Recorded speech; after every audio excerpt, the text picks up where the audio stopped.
तो दोस्तों फिर से स्वागत है मेरा चैनल पे। मेरा चैनल का नाम है इलेक्ट्रॉनिक्स इंडिया। मैं लोटन फिर लेकर आया हूँ एक नया वीडियो जो आप लोग देख सकते हैं।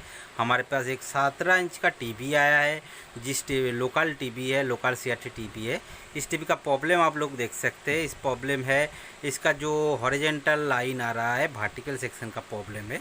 दोस्तों आप लोग शायद गौर कीजिए, इसका जो हॉरिजॉन्टल लाइन है, इस लाइन पे हमारा पिक्चर चल रहा है और हमारा अंदर से पिक्चर चल रहा है, लेकिन कभी कभी हमारा ये वाला प्रॉब्लम सॉल्व भी हो जाता है, लेकिन कुछ देर के बाद टीवी चलते चलते इसका प्रॉब्लम फिर से आ जाता है। ठीक है दोस्तों, मैं इसका प्रॉब्लम बताऊंगा, सॉल्यूशन करके भी बताऊंगा। तब तक मेरा चैनल को लाइक से सब्सक्राइब करना ज़रूर करना, बेल आइकन को दबा देना, ऑल नोटिफिकेशन ऑन कर देना।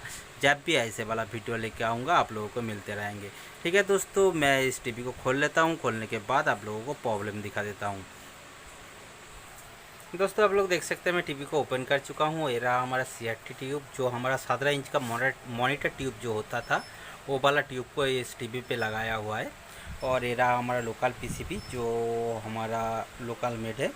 इस टीवी का प्रॉब्लम है दोस्तों, हमारा जो वर्टिकल सेक्शन है, वर्टिकल सेक्शन पे जो जो वोल्टेज होना चाहिए वो वोल्टेज कम हो जाएगा, ज़्यादा हो जाएगा, तो इस वाला प्रॉब्लम हो सकता है।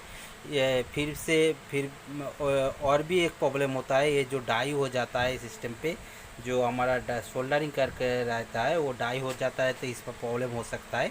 और हमारा मेन IC भी डाई हो सकता है, इसीलिए ये वाला प्रॉब्लम हो सकता है। और हमारा पावर सेक्शन पे भी डाई होने पे और ये वाला प्रॉब्लम हो सकता है। और एक चीज़ है, ये वाला जो हमारा 5 वोल्ट 8 वोल्ट होता है, 8 वोल्ट जो हमारा है वो 8 वोल्ट ज़्यादा कम हो जाएगा, तो ये वाला प्रॉब्लम हो सकता है। ठीक है, ये जो प्रॉब्लम है दोस्तों कभी कभी सही हो जाता है, कभी कभी पिक्चर वो ख़राब हो जाता है, वर्टिकल सेक्शन का प्रॉब्लम हो जाता है, हॉरिजॉन्टल लाइन आ जाता है। वो वाला प्रॉब्लम के लिए दोस्तों पहले ही तो मैं क्या करूँगा, इसका जो वोल्टेज है वो वोल्टेज को अच्छी तरह से चेक कर लूँगा। और दोस्तों देखिए, ये वाला जो हमारा हॉरिजॉन्टल जो पिन है, ये पिन भी हमारा डाई हो चुका है। ये देखिए हमारा हॉरिजॉन्टल पिन डाई हो चुका है, वर्टिकल पिन डाई हो चुका है। और ये वाला जो हमारा IC है, IC पे भी गौर कीजिए, ये वाला IC भी हमारा डाई हो चुका है। ये डाई को तो मैं देखिए, ये वाला पिन डाई हो चुका है और ये डाई को मैं अच्छी तरह से सोल्डरिंग कर लूँगा। उसके बाद मैं क्या करूँगा, पूरी तरह का बोर्ड पे जो PCB है वो PCB को अच्छी तरह से सोल्डरिंग कर लूँगा। उसके बाद मैं दिखाऊँगा इसका जो वोल्टेज होता है, कहाँ कितना वोल्टेज होना चाहिए, क्या वोल्टेज होना चाहिए, वो भी चेक करवा दूँगा। ठीक है, मैं अच्छी तरह से सोल्डरिंग कर लेता हूँ। दोस्तों मैं जो बता रहा था, मेरा जो डाई सेक्शन था, जो सिस्टम पे डाई था, जो हमारा वर्टिकल सेक्शन पे डाई था, हमारा जो EST सेक्शन पे पूरी तरह से डाई था, और हमारा साउंड सेक्शन पे जो IC लगाया हुआ था, ये IC भी हमारा डाई हो गया था। और हमारा जो 5 वोल्ट 8 वोल्ट जो रेगुलेटर सिस्टम था वो भी डाई हो चुका था। और हमारा मेन IC पूरी तरह से मैं सोल्डरिंग कर दिया हूँ। आज तो मैं वर्टिकल सेक्शन को जो प्रॉब्लम आया है वो वर्टिकल सेक्शन को डाई करके सोल्डरिंग करके मैं छोड़ देता तो टीवी चालू हो जाता, लेकिन कुछ दिन के बाद और प्रॉब्लम आता, जैसे साउंड का प्रॉब्लम आता, और हमारा मेन IC से कुछ पॉइंट निकल कर आया था जो डाई हो गया था, उसका प्रॉब्लम आ सकता था। इसलिए मैं क्या कहता हूँ आप लोगों को, जो हमारा सिस्टम का जो PCB होता है वो पूरी PCB को अच्छी तरह से देख लेना, कहाँ कितना डाई है वो सभी सोल्डरिंग कर देना अच्छी तरह से, तो हमारा सिस्टम पे प्रॉब्लम नहीं आएगा, बाद में प्रॉब्लम नहीं आएगा। तो मैं टीवी को डाई सोल्डरिंग कर लिया हूँ, सोल्डरिंग करने के बाद मैं टीवी को चालू कर लेता हूँ। चालू करने के बाद दोस्तों आप लोगों को ये जो लोकल टीवी है, लोकल टीवी पे कहाँ कितना वोल्टेज होता है वो वोल्टेज को आप लोगों को चेक करवा दूँगा। दोस्तों मैंने जो बता रहा था, हमारा सिस्टम पे जो डाई सोल्डरिंग था उसको मैंने तो सोल्डरिंग कर लिया हूँ। करने के बाद मैं टीवी पे लाइन देता हूँ, और लाइन देने के बाद हमारा जो पिक्चर आना चाहिए वो पिक्चर देखिए कैसे क्लियर आ रहा है। मतलब दोस्तों हमारा जो पिक्चर का प्रॉब्लम था वो हमारा हॉरिजॉन्टल लाइन आके आ रहा था और हमारा पिक्चर नहीं था। वर्टिकल सिस्टम का जो प्रॉब्लम था वो दोस्तों हमारा प्रॉब्लम आया था हमारा वर्टिकल IC डिसोल्डरिंग से। और हमारा जो 8 वोल्ट मिसिंग था, वो 8 वोल्ट डाई था, इसीलिए आ रहा था। वो तो सोल्डरिंग कर देने से हमारा पिक्चर तो सही आ गया है। उसके बाद दोस्तों मैं जो बता रहा था, इस सिस्टम का कुछ कुछ वोल्टेज आप लोगों को दिखा दूँ। जो नया, जो हमारा चैनल पे नया है, जो टेक्नीशियन नया है, उसके लिए काम आएगा। वो मेरा जो पावर सेक्शन होता है, पावर सेक्शन पे हमारा 220 वोल्ट जो वोल्टेज इनपुट होता है, वो वोल्टेज इनपुट होने के बाद हमारा जो रेक्टिफायर भाया होके एक कैपेसिटर, पावर कैपेसिटर लगाया हुआ आता है। वो पावर कैपेसिटर हमारा 450 का कैपेसिटर होता है। जो 450 का जो हमारा 350 तक हमारा वोल्टेज स्टॉक करके रखता है, वो फिल्टरिंग करता है। उसके बाद हमारा सिस्टम पावर सिस्टम पे जाता है, और ये पावर को ऑन करने के लिए एक स्टार्टिंग वोल्टेज होता है, और जो 2 रेजिस्टेंस दे के हमारा 15 वोल्ट तक होना चाहिए, वो वोल्टेज देता है। उसके बाद क्या होता है, एक रनिंग वोल्टेज स्टार्टिंग वोल्टेज है, और हमारा पावर स्टार्टिंग होने के बाद हमारा रनिंग वोल्टेज एक होता है। जो चॉपर के साइड में 2 पिन होता है, वो दोनों पिन पे हमारा एक ग्राउंड होता है, एक पिन पे हमारा एक डायोड लगा के हमारा स्टार्टिंग वोल्टेज, रनिंग वोल्टेज होता है। उसके बाद दोस्तों ये वाला फोटो कपलर से एक कंट्रोलर होता है, जो हमारा 110 वोल्ट जो होता है, 110 वोल्ट जो वोल्टेज से हमारा कुछ रेजिस्टेंस लगा के ये वाला वोल्टेज को कंट्रोल करने के लिए हमारा ये फोटो कपलर सेंस देता है। उसके बाद दोस्तों हमारा वोल्टेज तैयार होता है। एक तो हमारा ये वाला वोल्टेज जो हमारा 110 होता है, जो 117 आ रहा है, वो सही है। और उसके बाद एक वोल्टेज लोकल पीसीबी पे लिए बता रहा था, ये वाला वोल्टेज होता है 27, 29। और ये वाला वोल्टेज होता है हमारा रेगुलेटर सिस्टम के लिए। ये वाला जो रेगुलेटर सिस्टम है, वो वाला सिस्टम के लिए हमारा 12 वोल्ट होता है।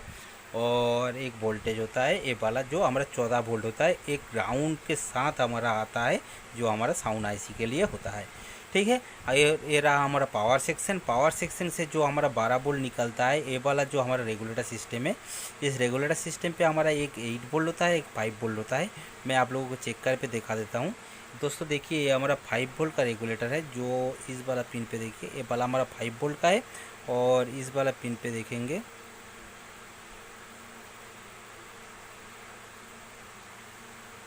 ये वाला देखिए हमारा 8 वोल्ट का रेगुलेटर है, जो हमारा इस वाला ट्रांजिस्टर पे होता है। उसके बाद दोस्तों हमारा ये तो आईसी को रेगुलेटर पिन होता है, रेगुलेटर वोल्टेज होता है। उसके पहले दोस्तों पावर सेक्शन चालू होने के साथ साथ हमारा एक वोल्टेज तैयार होता है, जो 5 वोल्ट होता है।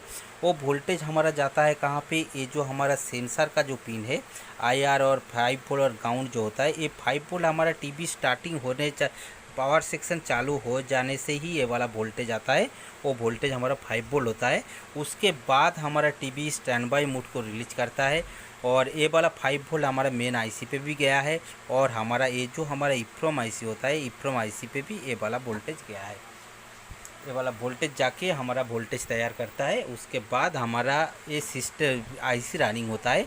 रनिंग होने के बाद 8 वोल्ट 5 वोल्ट हमारा इनपुट होता है मेन आईसी पे, और हमारा हॉरिजेंटल, ये जो हमारा हॉरिजेंटल कॉयल है, हॉरिजेंटल जो ट्रांजिस्टर, छोटा सा ट्रांजिस्टर दिया जाता है, ये वाला हॉरिजेंटल ट्रांजिस्टर, और हमारा वर्टिकल आईसी को सेंस देता है। हमारा वर्टिकल हॉरिजेंटल जो योक कॉयल होता है, योक कॉयल पे काम करता है। ठीक है, उसके बाद क्या होता है, जो हमारा ईएसटी सेक्शन होता है, ईएसटी सेक्शन पे जो हमारा 110 वोल्ट यहाँ पे इनपुट है, वो इनपुट हमारा जाता है ईएसटी कॉइल पे। ईएसटी कॉइल पे यहाँ पे वोल्टेज होता है।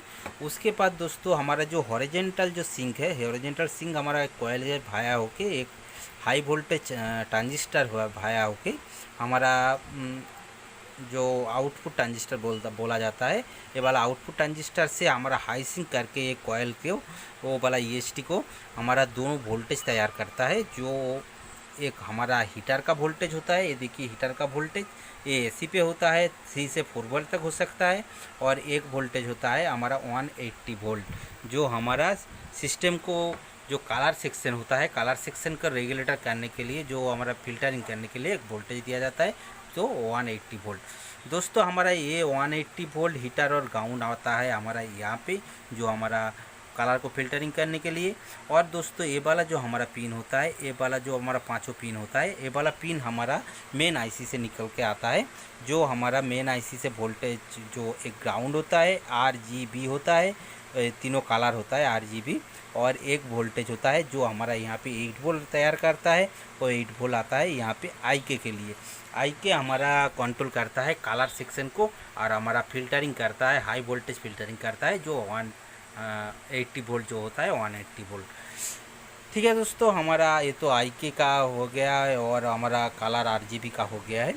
और हमारा सिस्टम के जो हमारा यहाँ पे और एक पिन होता है अवेलेबल होता है, जो हमारा ये वाला हमारा 180 वोल्ट के लिए, ये वाला हमारा हीटर वोल्ट के लिए, और ये वाला जो होता है ये हमारा एबीएल कनेक्शन के लिए। एबीएल कनेक्शन हमारा मेन आईसी से निकलता है। मेन आईसी से जो हमारा पिक्चर को कंट्रोल करने के लिए सिस्टम को होता है, वो हमारा एबीएल पूरा एचडी को, फुल एचडी को कंट्रोल करता है, जो हमारा सिस्टम को लाइट देता है, कंट्रोल करता है जो भी पिक्चर का जो सिस्टम होता है। ठीक है दोस्तों, मैं ये पूरी पीसीबी को अच्छी तरह से आप लोगों को बता दिया हूँ, जहाँ जहाँ कितना कहाँ कितना वोल्टेज हो सकता है और कहाँ कितना प्रॉब्लम होता है। दोस्तों हमारा जो वर्टिकल का आज का प्रॉब्लम था, वो हमारा वर्टिकल आईसी डाई हो गया था। जो हमारा पीसीबी से जो कनेक्टेड हमारा सोल्डरिंग होता है वो उड़ गया था, वो हमारा डाई हो गया था, इसीलिए मैं अच्छी तरह से सोल्डरिंग कर देने से हमारा पिक्चर सही हो गया है। ठीक है दोस्तों, इसी तरह का नया नया वीडियो मिलने के लिए मेरा चैनल को लाइक शेयर सब्सक्राइब जरूर करना, बेल आइकन को दबा देना, ऑल नोटिफिकेशन ऑन कर देना। जब भी मैं ऐसे वाला वीडियो लेके आऊँगा आप लोगों को मिलते रहेंगे। ठीक है दोस्तों, मिलते हैं नेक्स्ट वीडियो पर, तब तक के लिए दोस्तों गुड बाय।